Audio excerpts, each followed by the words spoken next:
Good evening, everybody, and welcome to our webinar called Total Recall. So this evening we've got some fantastic ideas to share with you on retrieval, and we've got our amazing guest with us this evening, Murray Morrison. So a massive thank you for Murray for joining us.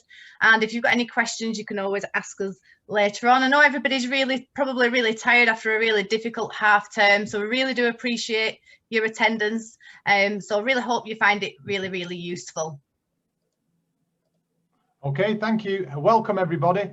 And just as Avril said, if you've got any specific questions that you want to ask Murray or you want to ask us, then please just pop them in the Q&A chat. And if you want to share any ideas with each other that you might have used in your class based on some of the ideas we talk about, then please feel free to use the chat function and find out where people are from and share your ideas with everybody as well. So again, thank you for taking your time out this evening.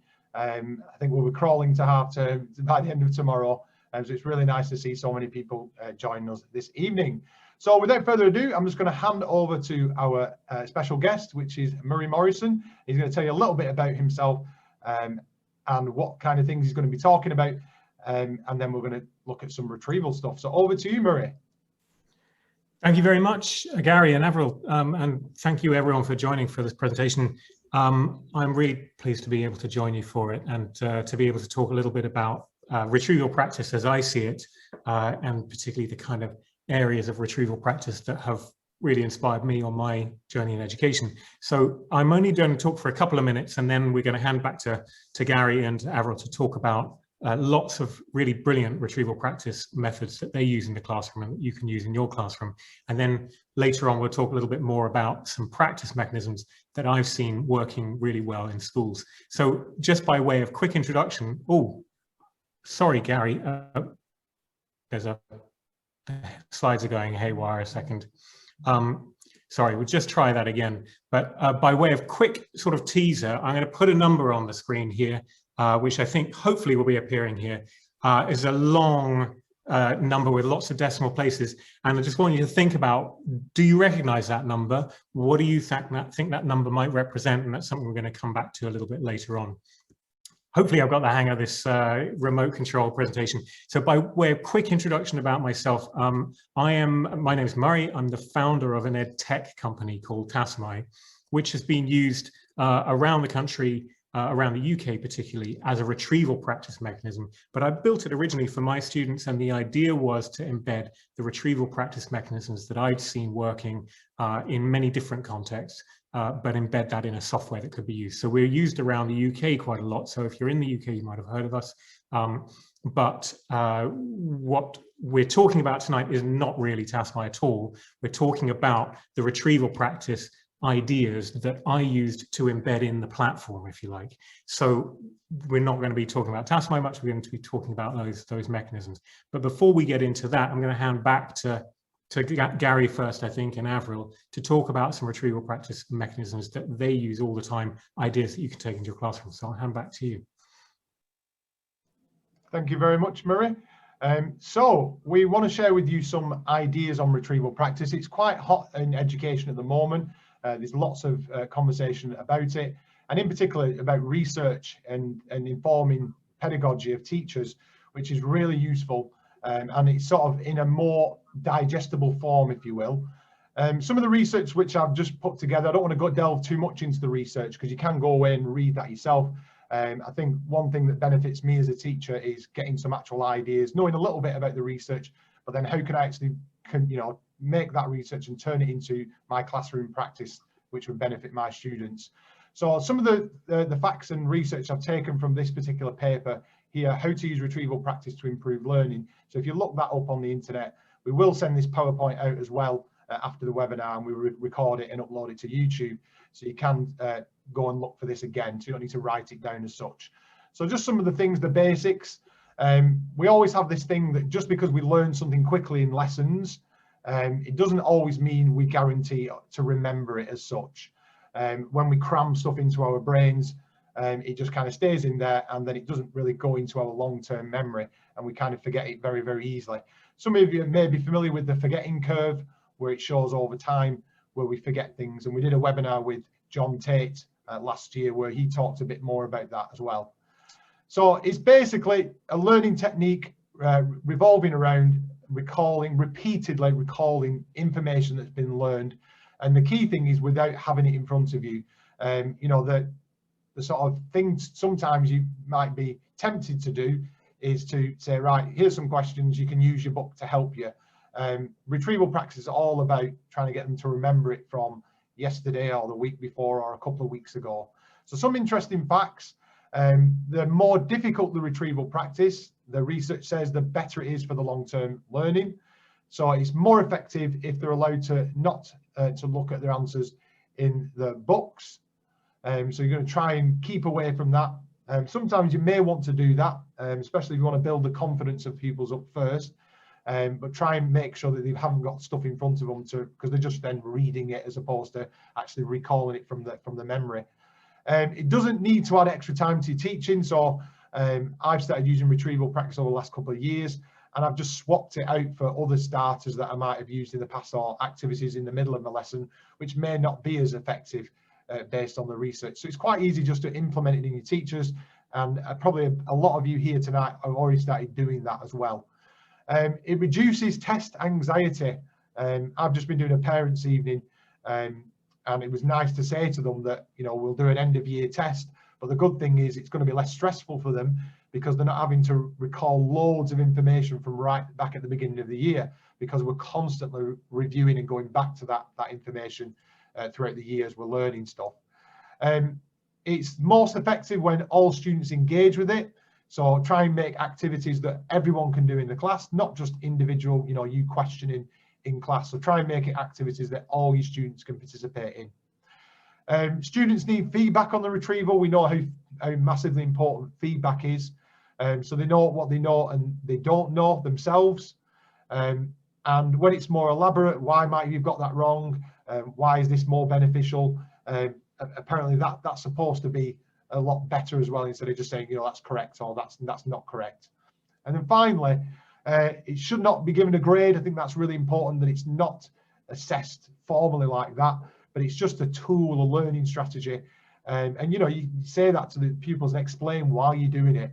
You know, we're doing this to make sure you keep remembering stuff and bringing it back from your long-term memory, so that when you get to the tests, you'll, you know, have a better chance of doing well in the test, but also not feeling as much anxiety and stress because you have to learn so much stuff. So we're going to look at some activities now that you may have used. Some of these may be totally brand new, and some you may have seen but not seen it used in this way. So the first one we're going to talk about is Connect 4. Avril, do you want to talk us through this? Yes, I've used this one quite a lot recently. So you can change that. We'll send this all of these examples we're going to share with you. We'll give out on a PowerPoint, so you can change them, amend them to suit your subject. So you just simply, you can put some keywords within the grids, and then it's fairly straightforward whether to connect 4 of the counters of the same colour. And you can get them to write definitions of those keywords, or you could get them to do literacy-based sentences, construct sentences, and you can differentiate it by making the different coloured counters be more challenging, or however you may need to differentiate it. So that's just that first one. I think also in that, Avril, you can challenge, can't you, to try and get them to connect 8 instead of just 4. Yeah. Okay, the next one is quite popular. Some of you may have seen this before on, there's lots of templates online that you can download and change them for yourself. But the idea is you can do this, you know, at any point in your lesson. You can do it at the start, the middle, after you've done, you know, a part of learning, is to come up with some questions. You can differentiate it so you've got the different colours are, you know, more challenging, or you can do it via in terms of time. So in this one, you've got the red ones. Further back in time, it might be a month or 2 months ago when you did that particular content, and then you go down, obviously last week, the purple ones, the easier ones. And then, you know, what I like with this is that you can differentiate within that. So you can have the different ones going back in time, making it quite challenging, but then you can differentiate in terms of what kind of questions you ask on there as well. So there are loads of templates for you to look at online for that, loads of nice designs which people have come up with. But we will send some templates out, as Avril said. Another one, So this was called Retrieval Race. So what they have to do is try and answer as many questions as they can and see who's the first one to actually make it down right through to the finish line. So you could get them to do this in pairs or individually or in groups. It just adds that element of competition, and so you can make it as easy or as challenging as you wish, depending on, you could give different groups different questions as well. Yeah, I think I've used this one, Avril, quite a lot in my lessons, and you know, it does really get them excited, especially when they're, you know, competing against group works, groups, and you know, offering some, you know, reward points for the person who gets to the finish line first and things like that. So it is a really good one to do. Another one, Avril, Boggle. Yeah, this is quite a straight, so I've just been coughing a little bit. It's a really straightforward starter that you can use at the beginning of the lesson, where you put a variety of letters into that grid, so like the old Boggle game, and then you can just get them to spell out some words linked to a particular topic or a character in a poem or in English in language. And then once they've correctly identified some words, they can link those words to a sentence and how they are connected. Or you could get them to do definitions if it was like keyword work as well. Okay, thank you, Avril. You did well there with your coughing. Get yourself a drink. One of the things which I've started using quite recently is thinking and linking. And what I did was I created a grid with lots of keywords that I've used, you know, from a range of different topics, from 2 months ago, from a month ago, from last week. And I put those keywords up on the board. And then what I did is I gave the class a table. I did it with a low ability class. So I just gave them 3 word links that they had to create. With more able classes, I might do 5, or I might do a few more. It was really interesting to see how they linked some of those words. The specification we do is very much, you know, mixed up in terms of they do some biology, some chemistry, then physics, all mixed together. Whereas I know some specifications just teach it separately. And it was really good to see how they linked those individual words, even ones which were, you know, one from biology keyword and one from physics, how they link those 2 words together. I gave them a bit of time to write word 1 and word 2 from the box, and then they had to write a link. How did they link together? So it really gets them to think about how word links from previous learning that they've done. So this next one's called A to B, and you can award different points to different pathways of getting from A to B. So if they do go across the middle, that would be, you could make those the most challenging words that you would include on that, because they're worth 5 points.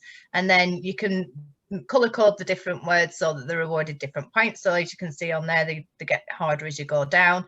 And you can increase the challenge as well with this. So if they can get to A to B with correctly writing the functions, you could then add an extra challenge on top of that as an extra activity if, you know, people finish first. You can do that as well, instead of it just being writing the functions of cell parts. Obviously you could change what the task is that you want them to do to get to A to B. I think as well with that, Avril, you could have questions, couldn't you, as well, as opposed to just keywords. You know, if you had a big sheet, and you could just put questions in there as well that they had to answer. And you know, using Bloom's taxonomy, have sort of difficulty with different amounts of points in terms of the question stems as well. Another one, which is one of my favorites, cops and robbers. I remember playing this when I was a young kid. It was a little bit different. So with cops and robbers, what I do is I say to the pupils, right, this is the topic, or these are the few topics that I want us to try and remember. And then I ask them on their own for, you know, 3, 4 minutes, 5 minutes on their own to think of as much information as they can. It can be diagrams, it can be keywords, it can be sentences, definitions, and I get them to write that in the cops bit. And then what I do is give them then chance to be able to go around the classroom and rob any ideas they have, or steal any ideas from other pupils, and add that to the robbers section, so that they're remembering stuff on their own, but then they're going round and they're picking up stuff that everyone else has remembered as well. And then once they've got those 2 things together, they can then write a 30-word summary of what information they think is most important, or what kind of information they've gathered which they think will be useful for, you know, exam questions or just learning the key important parts of the concept. Kids really like the fact that they can go and steal ideas from other people, and you know, it's how you sort of sell it to them, and you know, have that little bit of mystery around it, and say, you know, now you're going to be a thief and you're going to go around and steal things off other people. So adding that little bit of atmosphere to it while you do it, and you can have, you know, a theme tune playing in the back while they're doing it as well. Put the bill on, or something like some crime drama while they're doing it. That always goes down well as well. So a really interesting task for you to try if you've not tried that already. So this is an example of one from languages, for German. So you can change the colours and the background and any images that you might want to have, but all you simply do is just pop some questions into the different clouds, and they've got to work their way up from the bottom to the top by completing the questions that are in the clouds. If you want to change that, obviously you could put different tasks in there. It could be some like different retrieval questions or calculations in maths, and they've just got to work their way up from the bottom to the top. So quite often you might start off with low challenge and then make it a bit more challenging as you work your way up through the clouds. I suppose you can adapt that as well. You could have you know, bricks or steps or something like it. It doesn't necessarily have to be clouds. I think, Avril, do you give away a unicorn as well when you do it? Unicorn teddies or sweet Yeah. or stickers. I like that. Yeah, you could have a unicorn sticker, I guess, couldn't they, if they get to the top of the cloud? It's a nice one. Something else which is really good is a retrieval practice placemat. Again, you can find the templates for these. People have done different ones online. Again, you've got the really important no notes allowed. You just put that on the board at a certain part of your lesson, the start or the end, or whenever you want to do it, and then just get them to do those different things. So what keywords did you use or learn last lesson? Some facts from last lesson. Ask your partner 3 questions. So they can just choose one of them, or they can choose 2 of them, or they can do all of them if you want to give them a bit more time to do that. Just some work, you know, questions to get them thinking about what they've learned over the last week. And you know, you could change that, and you could put in the last topic, and you know, put some pictures of the last topic on there to try and help prompt them as well. Also, this one, I really like this one. The pupils enjoy this as well. It can be quite challenging to get the pupils just to think.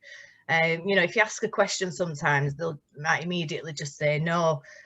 With a brain dump, you do this at the start of you know, a lesson, and then get them to write down as much as possible about anything that they can remember about that topic.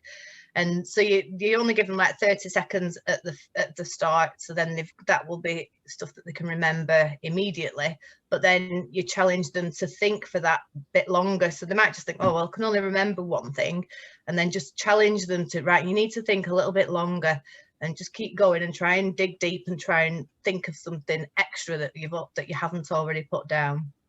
And then finally, after you've given them a set period of time, they're then able to have a look at their classmates' brain dump, and then they can, you know, cheat and copy off that and write some ideas down, because that might trigger information from the memory in that way as well.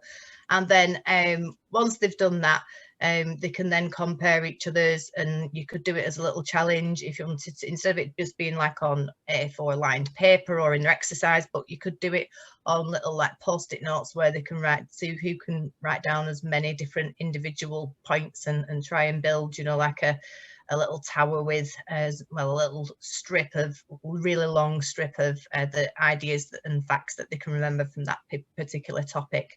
And so that can work really well, and then they can have a look at each other's and then pull it all together as a class and share each other's ideas, and then they've all got a really fantastic retrieval exercise that they can use and then build on that, possibly in future lessons as well, and they can keep looking back at it for revision, etc.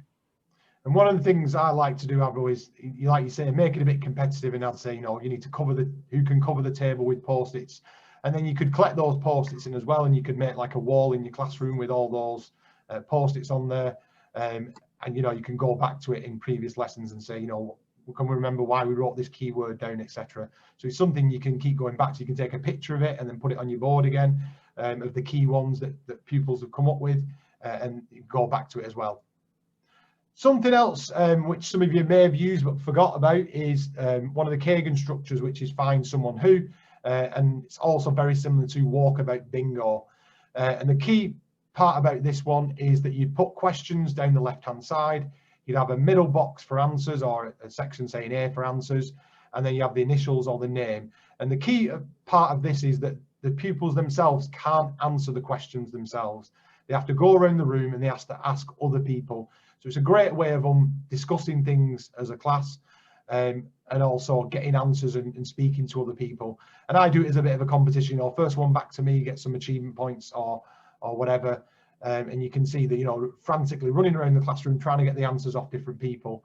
And I always say, you know, if you want to ask me a question as well, I'll give you one answer if you want to. And that sometimes when you've got a class that can't really get the answers correct, you know, it gives them, at least they've got one answer out there that they can then share with each other that you've given them as a teacher and for different questions. So it's really engaging, really fun. It might be when I first do this with classes, you know, sometimes some pupils are a little bit apprehensive in doing it. And I thought, oh, should I really do this? Some pupils don't want to do it. But I think the more and more you practice it, they get used to it. They, you know, engage with it a lot more and get, you know, over time. I think sometimes they're initially a bit worried about speaking to other pupils that they might not normally talk to in the class. So this next one, it's always great to have some like disco music on, or retro music, or just some old classic dance tunes to stick on while the pupils are doing this. So you can refer to it as like a throwback Thursday or a flashback Friday, depending on when you want to do that. And then the pupils just have to like write a list of 5, or it could be just 10 questions from the lesson, or it could be based on all week, depending on how many lessons you've had. And then they return and then try and take them that answer a week later. So they'd set the questions, for example, like today, and then you would look at them a week later to see if they can answer them. And so you could have the music in the background, just makes it a bit more fun for the children having that playing in the background. So this next one as well is from a languages one. So you can use these to make little question grids, and you could have it where you've got dice. It just makes it a little bit more interesting. They get to roll the dice. So they're not being able to choose which questions. So it's a bit more random, and they just have to roll the dice, and then that would then select which questions they have to answer. And you give them like a set time to be able to answer each question, see how many questions they can get right.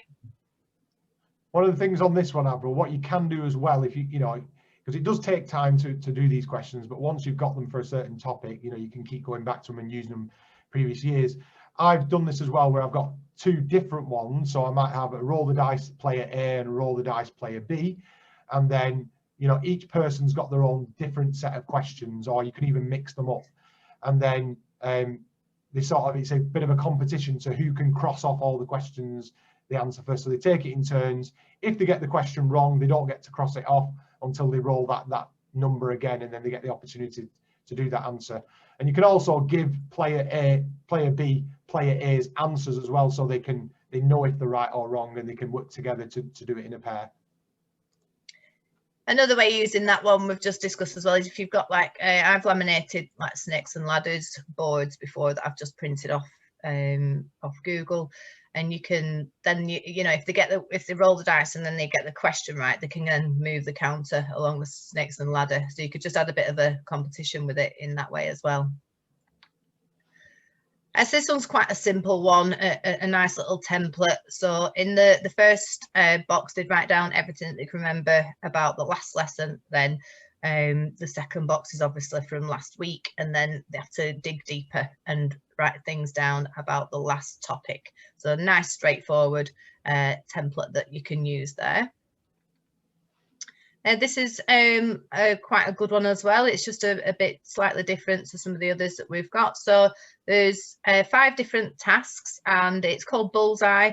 So there's a short little summary of the topic in 3 to 4 sentences, drawing an image, doing a little mind map for the topic, doing 3 quiz questions, and then 6 keywords that you've learned last lesson as well. So that's a nice little one that you can pull out and get you reused as well because they can do those exercises in the book. You don't have to have everything printed out for them to write on. They could just you could easily have that on your PowerPoint, and then pupils get straight to task on there as well, in their exercise books, so you're not having to distribute any extra worksheets.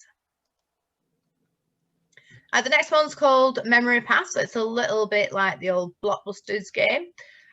So they've got to make their way across the garden, so you could change the theme of this to make it more suitable for the topic that you're doing, or to the age group of the children, and you would just get them to work their way from left to right by writing down how they would use. So this one has been used for a required practical, and they've got to talk about how they would use it when they are taking part in that particular practical. So it's to get them reminding themselves of how they would use each piece of equipment. But you could have loads of different examples of this. You could have like keywords, or you could have questions on there. So you could just use that template to suit your own, whatever challenging questions you might need to ask. You might also want to make it so they have to build sentences, or it could be an extended piece of writing. So you can differentiate it as much as you want to suit the needs. And this one's called Revise, Recall, Retrieve and Remain. So again, it's another science example. So in combined science, they obviously do the 3 sciences. So there's a retrieval question for each of the 3 separate sciences. There's a skills-based question, and there's also one that's linked to a required practical. So these can be printed out, and the pupils can check if they've revised it, and then they can go back if after 10 minutes, then after 1 day, and then after 1 week and 1 month. And I've got a selection of these different tasks. So these are usually given out in a booklet form. So obviously within your own subject areas, you would adapt and put whatever aspects of content and skills that you'd require them to need, and then they've got that track record of whether they've done each little individual task, and they've got it there to tick off, and that can be quite rewarding. The pupils see, they can see what they need to do, and if they've done it all as many times as they need to do before the exam or final assessment. Another one a little bit more technology based is something called Plickers. Some of you may have used this in class. So basically you print off you sign up to Plickers, which is free. You print off these cards, and they've got A, B, C, D around each of the sides of the shape that you give them. Each pupil has a different shape. You download the app, Plickers app, and then you create sort of a presentation with multiple choice questions in there. And then this is a good way of sort of building up a bank of questions to use, but also you've got data on each pupil as well, and everyone taking part, and you can look back at that data to see who's struggled with the questions and who's done well, and what sort of areas they're struggling with. And all you do is get your phone, you turn on the app for each question, you scan across the room, and it picks up each individual shape, and that's assigned to each individual pupil. The free version, I think you can only ask about 5 or 6 questions, but if you do get the paid one, you can have unlimited questions for each of your quizzes as well. And then another one which I really love is something called Cram, and this is based on flashcards. So basically what you do is you go on to Cram, which is free. You can type in any topic that you're doing, and teachers have created thousands and thousands of these already made. So you might be doing, Henry VIII and his wives, and you type that in, and it'll bring up a list of loads of flashcards that someone else has made. You can make your own as well. And then you can print them off, give them to the pupils, and get them to test each other with the key fact and the definitions, or a question and an answer. And then one other thing is you can play this game called the Jewels of Wisdom, which is linked on the same site. And again, you search for a particular topic that you want to do. So if you might want to set this as a homework at home, or if you have access to IT in school, and it brings up all the keywords, and it'll have definitions on the other side, or it might just be questions and answers that someone's created. You can create your own, and they have to sort of match up each one. The definition, when they click on the jewel and the definition, then it'll give them points. So it's sort of a little bit of a game where they can score loads and loads of points and compete with each other in the class to see who's got the highest points, and they can replay it as many times as they want, and obviously can do that throughout the year to get them to remember stuff. And that's it from us. So like I say, we will send some of those out, and you can adapt those ideas to any subject, any stage of education, any phase of education. They're just generic templates to use for yourself. So Murray, that's us done. Back over to you. Well, thank you so much. Those are really amazing ideas. I love the cops and robbers especially, and great just practical ideas of things you can use in the classroom. The aspects I wanted to talk about in my part of the presentation was not so much about the retrieval exercises like that, but to start looking at practice as an idea and how we can get students to be effective practices of knowledge retrieval by themselves outside the classroom as well as in the classroom too.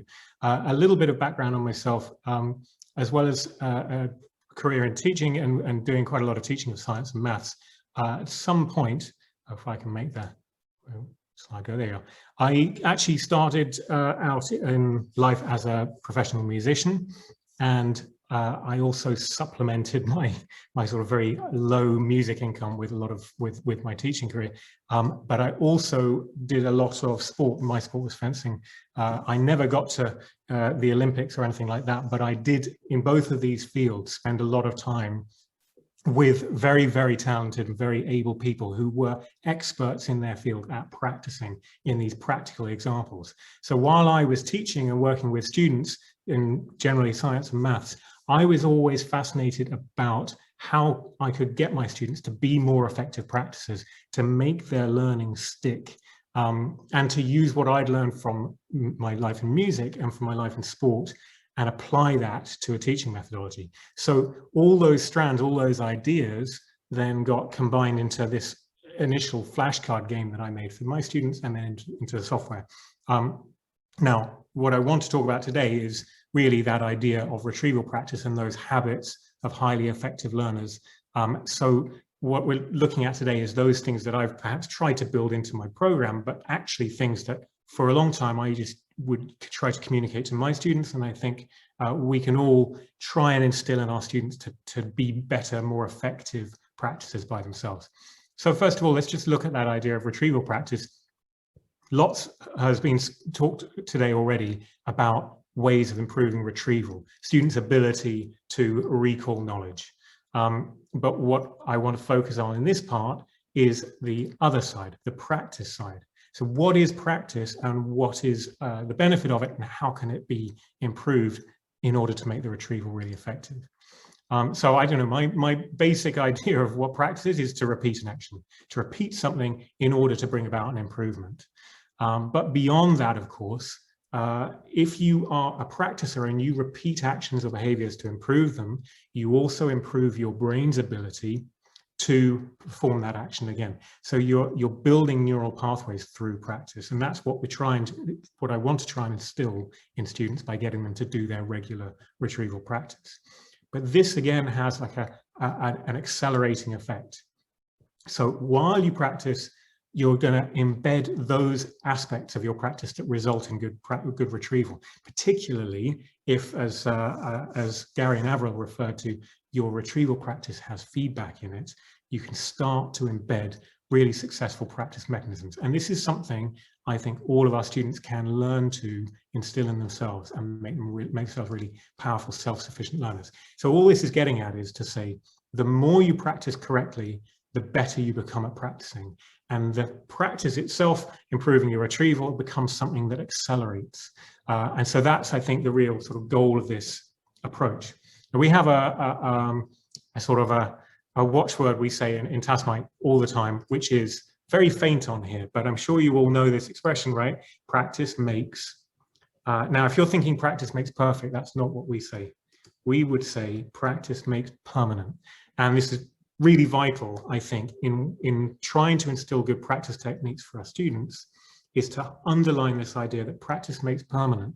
That is, if you practice something well and you practice something the right way, then you can make that knowledge stick and that retrieval becomes easier and easier. But if you practice without good feedback and you practice mistakes, that can be a real cause of problems. My sporting career was cut where it was because I had practiced poor technique in my footwork and caused myself injuries. If you want to really make practice stick, and bear in mind it's permanent, you've got to think about how to embed feedback into those techniques.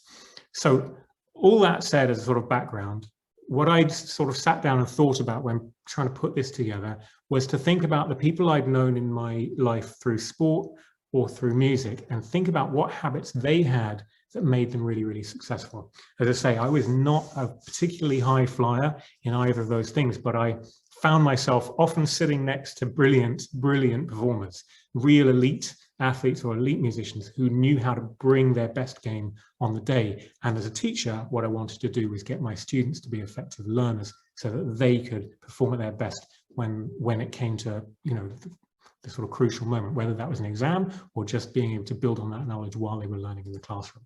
So we'll look at these sort of habits of highly effective practices. I've broken it down to a couple of different topic areas. So the first thing I'm going to look at is self-sufficiency, how to get students, or the kind of real tenets of self-sufficient practice that can help our students to really do better by themselves. The focus that I think students need to have and how to target that and where they should be looking or thinking to be really powerful in their retrieval practice. Aspects of mindset, and I know this is a really powerful word that's used a lot at the moment, mindset. I just want to break that down a little bit. And then this one is a little bit vaguer, but I have found that for my students, when they really did well, or when they struggled in their own retrieval practice, it was often down to having a good understanding of what the challenge was or having a misunderstanding of what the challenge really was. So we'll get into that a little bit. So first of all, self-sufficiency. A really powerful practicer, somebody who can really raise their game and raise their attainment is able to practice by themselves without being too reliant on outside help. I have seen through my teaching experience and doing a bit of tutoring as well, I'd often come across students who were using that support of me as a teacher or as a tutor or their other parents and support network. If they're using that support in order to get the goal done, get the work done, they lose the ability to then help themselves in future. So self-sufficiency is just really, really powerful. What I would always try and encourage my students to do, and what I think we can all try and encourage our students to do, is when you're going away and doing your homework or any kind of regular repeating activity, and hopefully that becomes retrieval practice, you need to find a way to do that practice in a regular, sustainable way. Can you find a routine and build in the power of the routine? I think there's a book out there that a lot of people talk about often about the power of routine. I now can't remember the name of the author of the book, but if you can build these routines and develop sort of behavior patterns that can help you recreate perfect conditions, this is really, really important. So part of what I do now through Tassmai is we do sort of regular free tuition with students in the evening. So I talk to about 5 or 6 students every evening and help them with their use of the program or help them when they're struggling. And something I find myself saying 4 or 5 times a day is to say, okay, if you've got this practice thing you're trying to do daily, set a time, set an alarm on your phone and do it at the same time in the same way every day. And ideally, I always tell them, do it in the 10 minutes or 15 minutes before breakfast. I think that's when minds are freshest. Of course, you know, teenagers will disagree with that and say they want to do it at 11 p.m.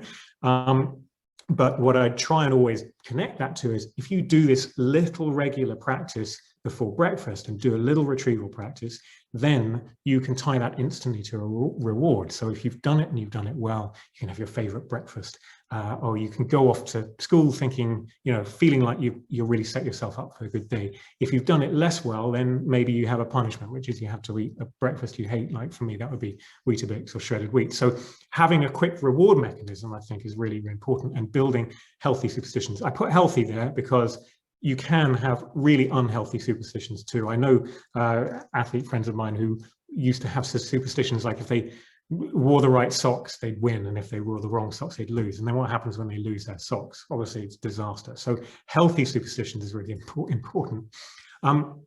The next part of this, I think, it's important in self-sufficiency, is this feedback mechanism. Gary mentioned it, I think, in your introduction on research, is the importance of feedback.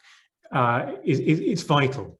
So it's helping develop metacognition. It's helping students to understand where they're strong and where they're weak, and then tailor their practice into areas where they need more, and also obviously favor sometimes the things that help buck them up and help them feel good. So mechanisms of continuous self-assessment and what I would call witnessing, just being aware of how it's gone each day, keeping some little mental diary or a physical one, I think is really important to support self-sufficiency. So if we're thinking about the big revision for the terminal exam and something they might be doing in Easter or that break before the summer term, or whether it's even revising for a test in the shorter term or just, you know, for end of topic, getting students to think long term about how they're doing and test themselves and self-assess and monitor that themselves is a really, really powerful part of engendering self-sufficiency in learners.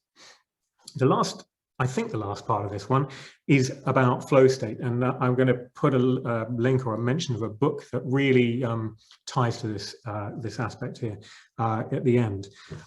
Again, in Gary's slide at the beginning on research around retrieval practice, you mentioned something so important in here, which is if retrieval practice is more difficult, and I think Avril mentioned this as well, if you struggle to recall something, it was in the brain dump slide, that effort of struggling or that difficulty level will help that retrieval practice be stickier. But you can go too far. If you get students practicing things that are too challenging, too hard, that can then spoil it. So the idea of flow state is about really differentiation. We do it all the time in the classroom, finding and setting that level that is challenging enough to make the practice rewarding, but not too challenging that it's off-putting or too easy that it becomes trivial. And finding flow state is something that can become incredibly powerful in sustaining self-sufficient practice. So that's something that's always fascinated me, actually. It wasn't the last thing. This is the last one on here. And this is, I think, really a great exercise that you can do with your students in the classroom, which is about setting SMART goals.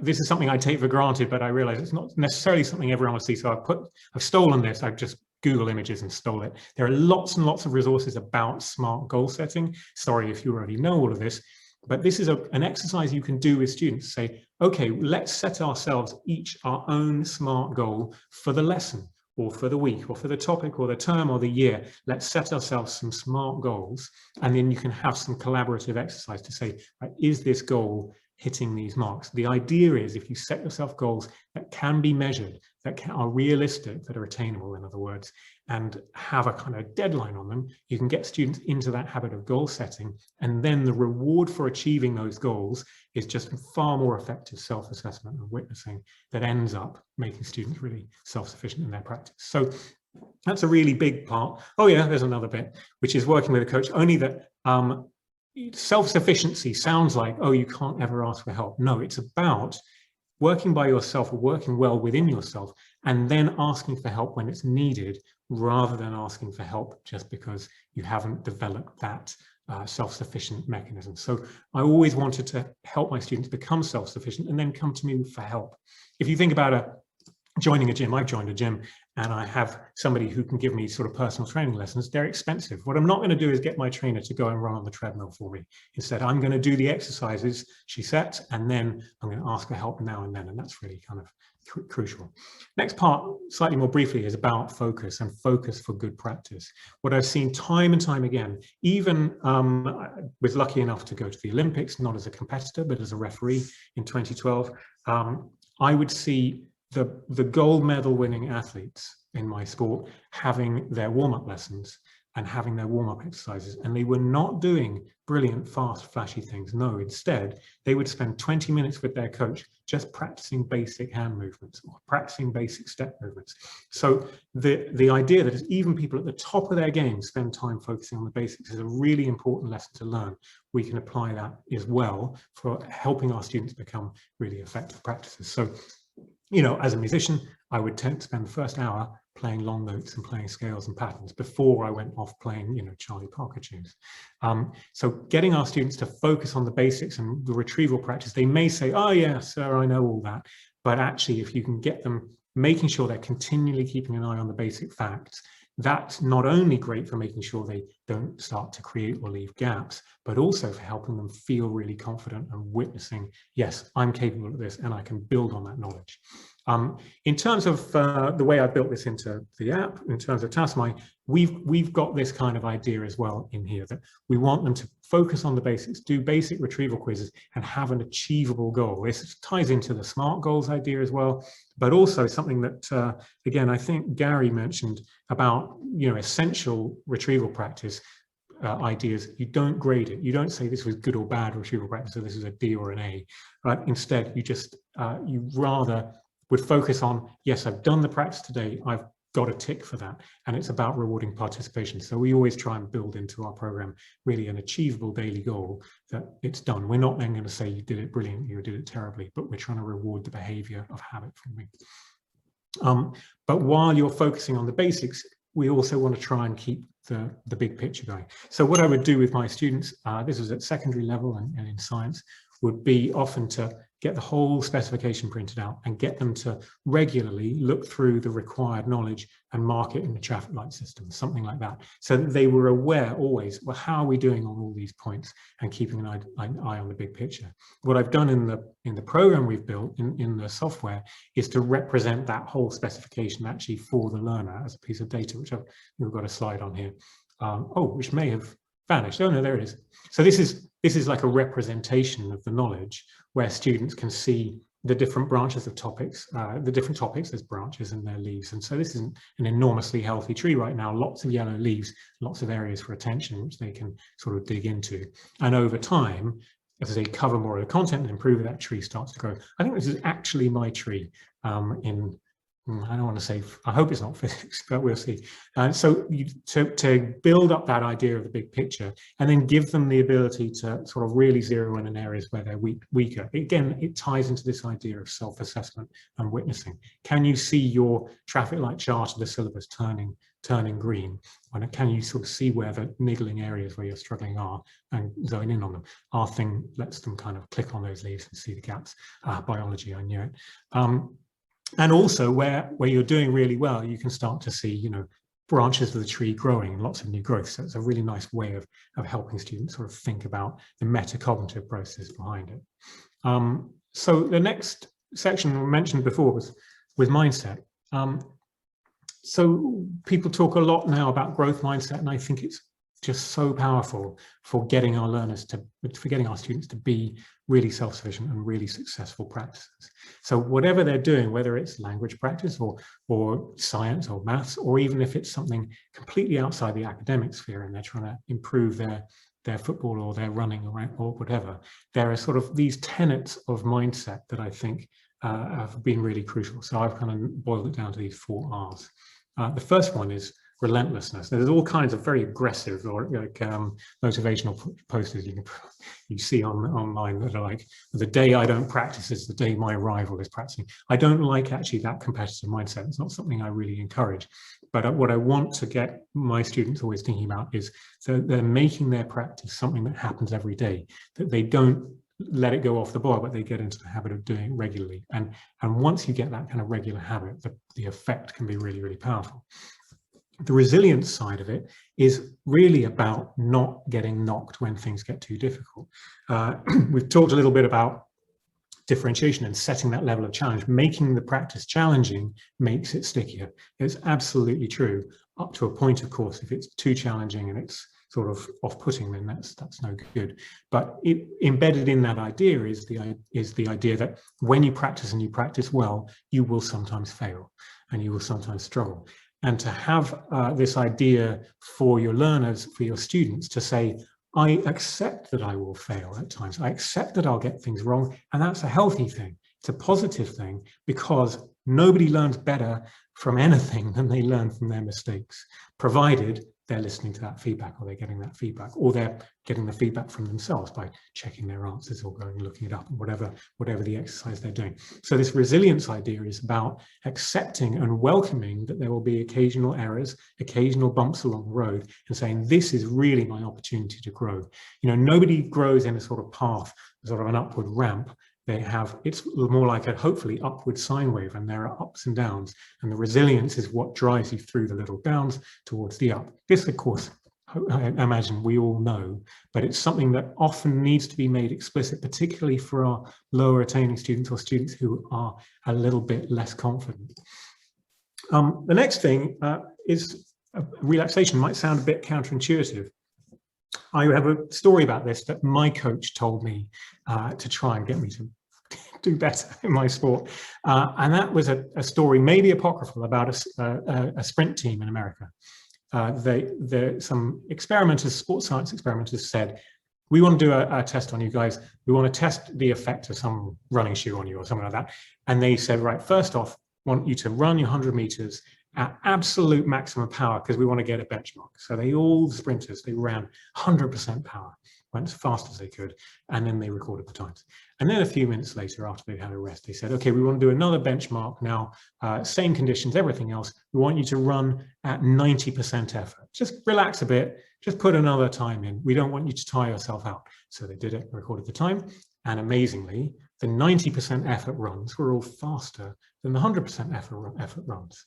Now, the lesson in this is, in a physical sporting context, is about muscle opposition and the power that you can generate physically if you're relaxed and you're moving well. If you've ever watched Tiger Woods in his prime hitting golf balls and seen the sort of level of relaxation in his swing and how hard he can hit the ball as a result, it's that kind of idea. The same thing, I believe firmly, goes for performance academically, whether it's in your practice and your revision or in your performance in a big high stakes test. If you are relaxed in your mindset and you're able to sort of take things at 90% effort, you often find there's far fewer eddy currents that hold you back and you can perform at your best. This I've seen so many times in sporting and musical context and academically too. The last one, very quickly, is rest. A habit I've seen over and over again from people, even the most able athletes, is they seem incredibly lazy. They sleep a lot.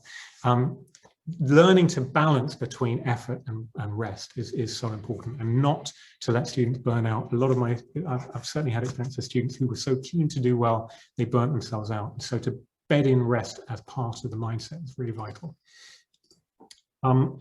This little phrase I thought was really useful when I was sort of training, and something my coach said to me, and it's really stuck particularly then in the way I would get my students to practice. So don't practice until you get something right, but instead practice until you cannot get something wrong. Now that ties in slightly to that idea of relentlessness. It's not that I'm going to do my retrieval practice until, okay, I got 8 out of 10. Great, feel pretty good about that. I'm going to leave it forever. But instead, to keep coming back to it until you're confident you can't get something wrong is a really, an aspirational mindset. You've got to balance that, of course, with, some kind of tolerance for error, of course. So I think this was sort of the final point of these sort of headline areas. This, I think, is a really interesting, or I found this really interesting when I was sort of studying and when I was competing, was to understand the challenge. And I think it has lessons for our students, particularly facing any kind of particular challenges like terminal exams, but in lots and lots of other contexts, is to understand what the competition is. There's a danger when you think, oh, these things, like, for example, terminal exams are slightly zero-sum games or something, that if everyone else does well, I'll do worse, or if I do better, other people will do worse, or to try to be top of the class can become a very destructive mindset, and it can create sort of, in people's minds, some situation where they think, oh, I actually feel slightly bad about doing better. I know it might sound odd, but I've felt this myself and seen this so many times with others. Somebody I worked with a few years ago introduced me to this amazing book about tennis. I don't play tennis, but it had a chapter in it that talked about the dangers of that kind of competitive mindset and how people should pitch the challenge to themselves in order to set their challenge to practice to improve. And the idea, sorry, I don't need that bit just yet, but never mind. The idea is to say, I'm not going to compete against anyone else. I'm not doing this practice. I'm not doing my revision or my retrieval practice in order to do better than anyone else. I'm doing this retrieval practice in order to challenge myself to do better today than I did yesterday. And the idea about the challenge is about self-improvement is really, really powerful for helping students of all ability. This is where talent does come into it. I've seen often in all these different contexts, some people saying, well, I don't really have the talent, so how well can I do? I can say with huge confidence, I did not have talent in my sport. I didn't get to be, world champion, or far from it, but I didn't have much talent. But what I had was a desire to improve today on where I was yesterday, and to always be happy with my performance if I felt that I'd improved, and also forgiving if I temporarily dropped some standard. So to take the focus off talent or ability, to say even to your lower sets, actually you can use practice to improve and really surprise yourself, is really powerful. So the last thing here, this was where we're going to have funny kind of, the slides changed slightly, but this was just to talk about, to tie these things together. What we tried to build into the program, and what I tried to build into my learners, with my students' practice, was the idea of deliberate practice to build routines that become habits, that through those approaches, students could develop a really great metacognitive ability. They could start to witness their improvement and focus in on areas where they needed more help. And then this is the payoff now. If your students are doing this retrieval practice themselves, deliberate practice, and doing it by themselves, they know that this has been their self-directed study, their achievement, and that's the foundation then of really tremendous confidence. Again, I wrote it down. I think it was something that Avril was saying, but how these kind of exercises around retrieval practice reduce exams anxiety. And it made me think ahead to this. I was going to say that if you can embed really healthy practice mechanisms for your students, what you find, of course, right away is they know the things that they've learned. They have confidence that they've done the work, and they have confidence they've built the knowledge, but they know it was their work that achieved it. They weren't spoon-fed, but instead they pulled themselves up in terms of knowledge. So it means that when they go into whatever the next challenge is, whether it's the next lesson, the next topic, the next level, or a terminal exam, they can approach it with confidence because they've built those foundations themselves. And I think that's, really life-changing if those habits can be built. The last thing was to talk about this number that I put up and this formula. So for those of you who are maths teachers or science student background, you might recognize this kind of formula. This is what we teach all the time about compound interest. And probably you've seen this a million times because it goes around quite a lot as a bit of a meme. But for those of you who don't know the sort of notation or the idea, this is like compound interest. You put money in the bank and it earns interest every year, and the interest earns interest. This is about what happens if you improve at something by 1%, and you improve every day by 1%. By the end of the year, how much better will you be? Well, the answer was that number I gave you at the beginning. You'll be 38 times better at that thing a year later if you improve by just 1% each day and relentlessly keep that practice going and keep that momentum going. Now, that is so incredibly great that it can't be true. But if you can get this idea to your students that they can improve 1% a day, they can transform their abilities in anything. I think that's incredibly empowering, and it can really change the way people go about their learning. I think that's sort of where I'm wrapping up, except to just show you a couple of the books that I kind of have been inspired by myself along the way, and that I've referred to at points. We talked a little bit about flow state and this idea of setting the right level of challenge. My Hungarian is not great. I love spending time in Hungary. I think his name is pronounced Mihaly Csikszentmihalyi, but his books on mindset, on flow, and the other one that came from it, creativity, were really life-changing for me and really changed the way I thought about how students learn, how to set the level of challenge for myself to do better. They're not about teaching and learning, but they can inform hugely the way we think about teaching and learning. The next one I mentioned, In a Game of Tennis. I don't even play tennis. This book is probably more influential on me than any other book I've read. It's so powerful in getting you to think about how coaching and how learning can be really changed through little simple exercises, and kind of the idea of getting out of your own way and setting the level of competition against yourself rather than against others. It's really, really powerful book. And the last one here is a very similar one. This is focused actually on jazz music, but I've recommended this to writers and public speakers and other things, and they found it's really, really, oh yes, Ross just mentioned In a Game of Music.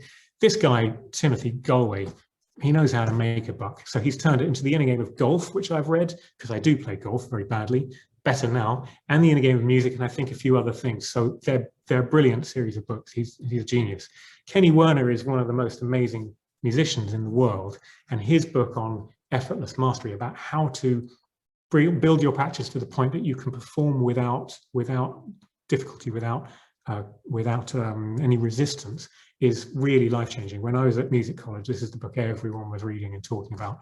And although you might think I've got no interest in the piano, being a musician, this book can really be very informative about building good practice habits and the outcomes that can come from it. So I think there I leave it. I hope that was interesting, a little off topic from the normal, things you can do in your classroom, but I think there's a lot, hopefully, in here that you can start to think about talking to your students about and getting them to work effectively, to be effective practices. So thank you very much for your time and attention. And I'll hand back to Avril and Gary. Thank you very much, Murray. That's really made me think as well about how I speak to my classes in terms of retrieval, as opposed to just being, activities that they do. It's really made me think about how I talk to them and encourage them to do the actual, because we use your software at my school, and it's kind of just a homework thing, but it's thinking about how to explain that to them, why they're doing it, what's the benefit of that to them. So thank you very much, Murray. Really appreciate you giving up your time to come and join us this evening. Just another couple of books of stuff we've been talking about as well. So Kate Jones has got 3 different books now on retrieval practice, all really good. I recommend you have a look at those with loads of ideas. Another one on there is Patrice Bain from America. She came to one of our webinars a couple of last year on powerful teaching. Again, loads of stuff on the science of learning. Another book here, Tom Sherrington, these amazing diagrams of teaching walkthroughs, and I think there's a walkthroughs 1 and 2. They've got some stuff in there about retrieval practice, but all other stuff as well in there. There's a blog on there from the learning scientists who do a lot of research, and then the Chartered College of Teaching, a link on there to an article on retrieval practice. So check those out. And John Tate, who did a webinar for us last year, he's also got a book on the science of learning. So if you need a new read for half term or for the summer holidays, then definitely get into some of those.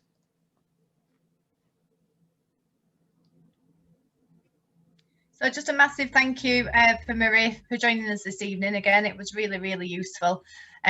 He's also donated some prizes tonight. So if you enter the feedback competition, you might be lucky and win that. And also just a huge, massive thank you again to everybody at Elementary Technology. Without the support that you're giving us, we wouldn't be able to host these webinars. So we really, really do appreciate it. And the support that you give us, and the mugs that you've designed, and also just the fantastic prizes that you're offering for us every week, we really do appreciate it. So thank you very much to everybody at Elementary Technology. And the last webinar, we had a couple of prizes. We had a mystery prize, which is a retro sweet hamper. That's gone to Rebecca Wright. So if you're here, Rebecca, well done. Kate Atkinson, you won a 12-month subscription to White Rose Maths. And then Bird and Blend Tea Company gave us these amazing Faves tea gift boxes. So the 2 winners there, Kate Thompson and Sarah L. Haffer, won those. So well done to those people who were randomly drawn out. And then the competition for this time, for this webinar, we've got a chocolate hamper from Elementary Technology to give away. So if you've got a bit of a sweet tooth, it's definitely a prize for you. Our legendary 2 TNT mugs, I can't speak, that look really cool. Murray was just asking us before, can he have one? We said we'd send him one for free. But they're pretty cool. So there's another competition. And thank you again to Murray and Tassamai, who've again give us another prize. 2 real trees, which will be delivered to your house. You can have your nice, beautiful fruit tree or whatever, pear tree, whatever you want in your garden. I think that's also giving back to the atmosphere in absorbing the carbon dioxide as well from a scientist's point of view. So helping the environment. So if you do want to be entered to those competitions, I am going to remember this evening to put that link in the chat in a second. In fact, I will do it now so I don't forget, just so you can click onto it and do the feedback form. There we go, it's in the chat. I've done my job. So I didn't do it on the last one, sorry everyone. Competitions will close in a couple of weeks, and then we'll announce them on our social media the week after. Speaking of social media, Avril? Yep, so if you want to keep up to date with all our future webinars, then give us a follow on Facebook or on Twitter. And of course, you can view this webinar and also all of our other previous webinars on our YouTube channel. So have a look on there and please subscribe. And then what we'll do is, we think we're running out on time. I think Avril's answered quite a few questions. Avril, was there any burning questions that you couldn't answer in the chat? No, I think I got through all of them. I just have another look through the chat. I think Murray's had a look through as well. Okay, and if there is any more questions, or you do want a certificate for this webinar so you can use for your evidence of CPD and stuff that you're going to, then please just email us at tntteachingandlearning@gmail.com and just ask us for a certificate that way. I know a couple of people last time did it on the feedback form, and I don't always necessarily manage to spot that. So if you just email us saying, please can you send me a certificate for tonight's webinar, we'll get them to you this weekend or next week. Myself and Avril are full-time working teachers. We've got one more day left to get through before it's half term for us. One more get up. Yeah, one more get up for us. So hopefully I'll get those out to you as soon as possible. So please don't get angry if we don't get them to you later on this evening. We apologise. We'll get them to you as soon as we can. And that's it for this evening. So thank you very much for joining us, everyone. And we're going to be doing another webinar next month. So please check out the social media and on our channels, and we'll let everyone know what the next topic is. And we're always interested as well from your feedback in terms of what things you like to do. And a lot of the webinars we've done is come from the feedback from yourselves and stuff that you want to know about. So please let us know. We try and cater to as many people as we can, but we do apologise if some things don't cater to everyone, specifics as such. So enjoy the rest of your week. The weather in the UK, if you're in the UK, is supposed to be very hot over the next few weeks. So enjoy that as well. Yeah, get in your gardens and enjoy the sun. All right, everyone. Thank you very much for joining us. Thank you, Avril. Thank you, Murray. Yeah, thank you, everybody. Enjoy your half term if you've got half term. Thank you very much, everyone. Bye-bye.